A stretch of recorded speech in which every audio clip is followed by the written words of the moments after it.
Assalamualaikum warahmatullahi wabarakatuh. Selamat berjumpa kembali. Semoga kita semua selalu dalam keadaan sehat walafiat. Kali ini kita kembali membuat semua fundamental saham dari laporan keuangan triwulan 2 2024. Hari ini tanggal 24 September 2024. Kita akan membahas dua emiten, yaitu CAMP dan CAS ya, yang akan kita lihat dari segi fundamental, khususnya value investing. Pembahasan kita ini adalah bahan pertimbangan tambahan atau edukasi, bukan untuk perintah melakukan aksi beli atau jual, karena setiap investor itu punya cara masing-masing dan punya kriteria masing-masing ya, sehingga ini adalah sebagai bahan pertimbangan tambahan saja. Kemudian pembahasan kita ini sekali lagi bahwa bukan bertujuan untuk menjelek-jelekkan ataupun melebih-lebihkan emiten, tetapi kita mendasarkan kepada data yang kita punya ya. Kemudian juga pembahasan kita tidak hanya berfokus kepada saham-saham yang layak untuk investasi, tetapi juga yang belum memenuhi kriteria, karena nanti dengan semua data yang kita dapatkan ya, maka kita akan bisa mengenali lebih dalam cara-cara kita melakukan seleksi tadi ya. Kemudian juga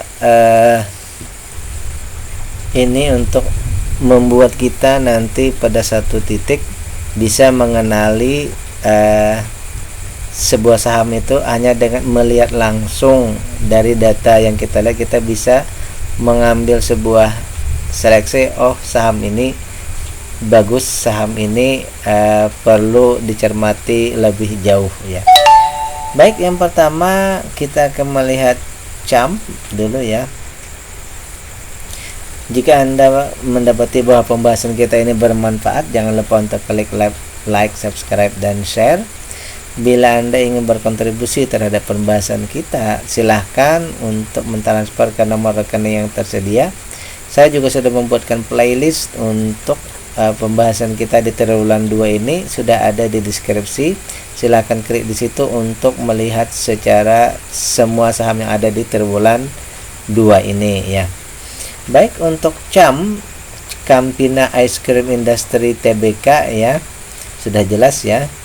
Ini harga sekarang 320, keuntungannya Rp17, nilai bukunya 148, keuntungan bersihnya ini 11%, hampir 12%. Berarti dari data untuk valuasi ini sudah oke.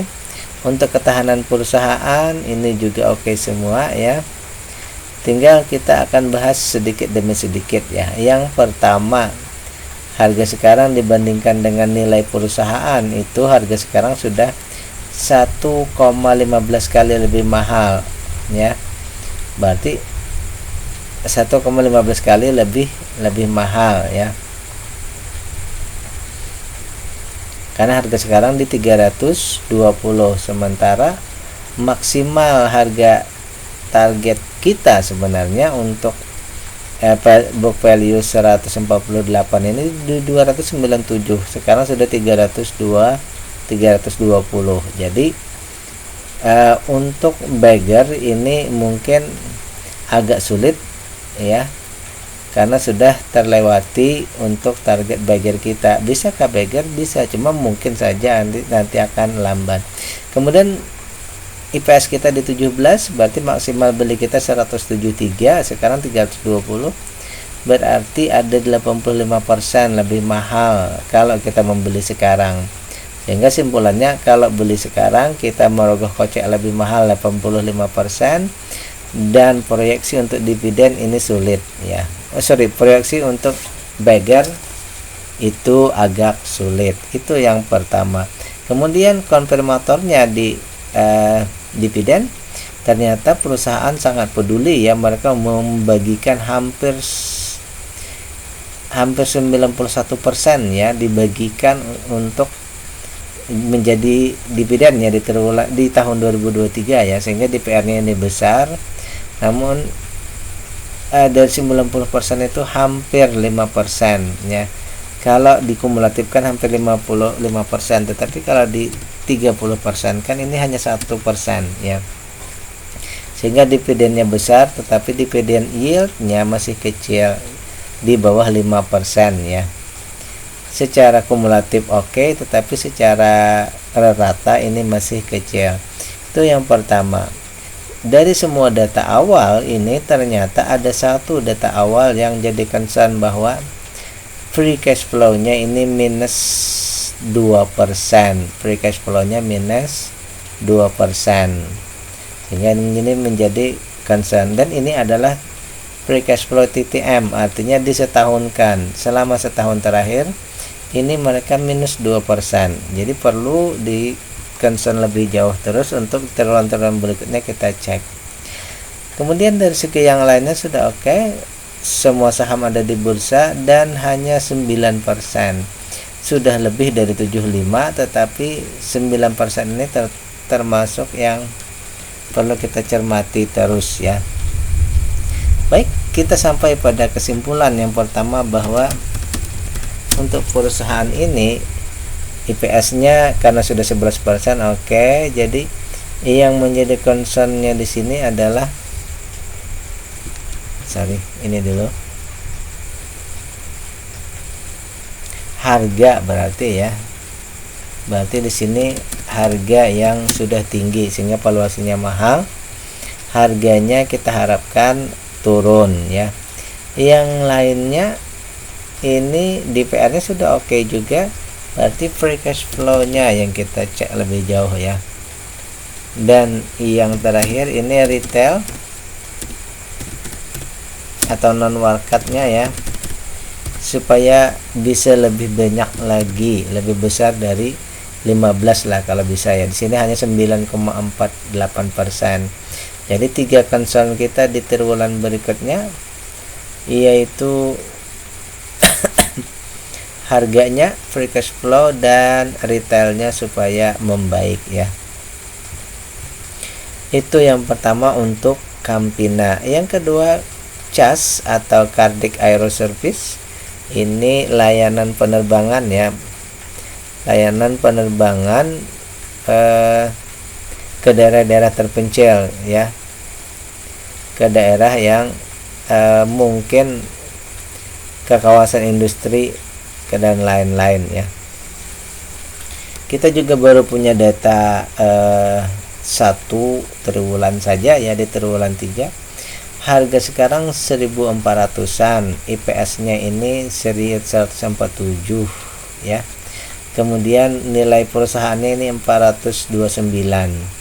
Dari data yang kita dapatkan bahwa keuntungan perusahaan ini hampir 35%. Ini sepertiga ya. Perusahaan ini untungnya sepertiga. Ini sangat luar biasa keuntungan perusahaan ini. Itu yang pertama. Yang kedua, di harga 1425, kalau kita bandingkan dengan nilai perusahaannya, harga sekarang sudah 2,32 kali lebih mahal. Berarti untuk di harga sekarang sudah premium sekali ya. Jadi untuk beggar itu sudah istilahnya terlewati ya. Untuk bisa naik bisa kan mungkin saja, tetapi agak lamban kalau menurut saya pribadi ya. Itu yang pertama. Dari maksimal beli harga sekarang 147 ya. Berarti diskonnya hanya 3%, sehingga termasuk dalam valuasi wajar. Jadi kalau beli sekarang kita tidak dapat diskon, memang harga sewajarnya. Dan saat beli di harga sewajarnya kita agak sulit untuk mendapatkan proyeksi ya, proyeksi beggar di sini ya. Kemudian dari data ini ya, karena keuntungannya tadi ini 30%, jadi kalau menurut saya bahwa harga naiknya ini bukan karena perusahaannya tidak untung, tapi karena perusahaannya untung banyak lalu valuasinya menjadi mahal ya.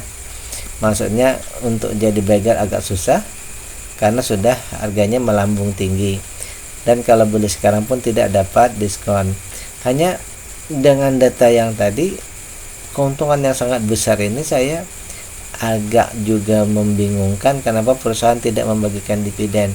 Mungkin saja alasannya untuk pengembangan, bisa saja, tetapi itu tentu saja untuk sebuah emiten ya, tentu saja yang namanya saham publik itu tentu saja harus membagikan, kalau menurut saya ya, membagikan keuntungan, karena disitulah win-win solution antara investor dengan perusahaan. Kalau tidak dibagikan dividen ya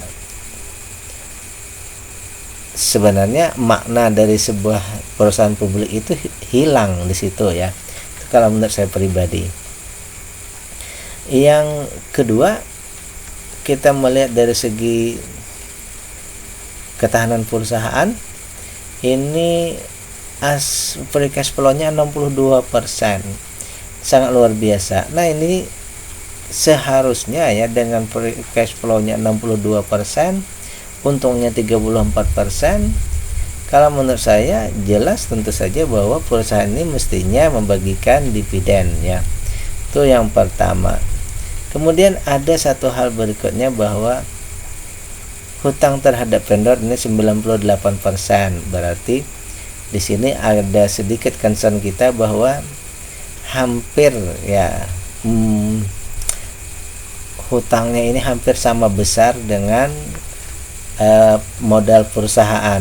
Berarti hampir sudah leverage-nya sudah hampir muncul leverage-nya ya. Itu yang berikutnya. Tetapi ya untuk di term berikutnya tentu saja kita akan cek lagi, mudah-mudahan dia berkurang ya. Kemudian yang lainnya tidak ada masalah lagi ya, berarti hanya di bagian hutang tak berbunganya atau dari vendor tadi yang hampir mendekati ya. Sehingga untuk perusahaan ini kita buat kesimpulan sementara ya, perusahaannya untung besar, sangat besar, tapi sayang belum membagikan dividen. Padahal untungnya besar, free cash flow-nya juga besar, hutangnya memang udah tipis-tipis, tetapi ini sebaiknya kalau dari data ini seharusnya ya hutangnya makin turun seharusnya ya. Mudah-mudahan di triwulan berikutnya ada perbaikan ya. Jadi yang pertama di sini EPS tidak masalah, berarti harga ya. Pertama kita akan menunggu di triwulan berikutnya, tentu saja harganya turun ya. Itu yang pertama. Yang kedua, untuk dividen tentu saja kita tulis di sini ya, karena sudah tidak ada lagi alasan. Kalau menurut saya pribadi tidak ada alasan. Kalau alasannya hanya untuk pengembangan perusahaan, tentu saja bisa disisihkan ya. Ada win-win solution disisihkannya ya di sini ya. Saya agak berbeda pendapat dengan ada influencer ataupun ahli saham yang mengatakan bahwa tidak perlu membagikan dividen untuk perusahaan ini, dan beliau membeli juga saham perusahaan ini ya.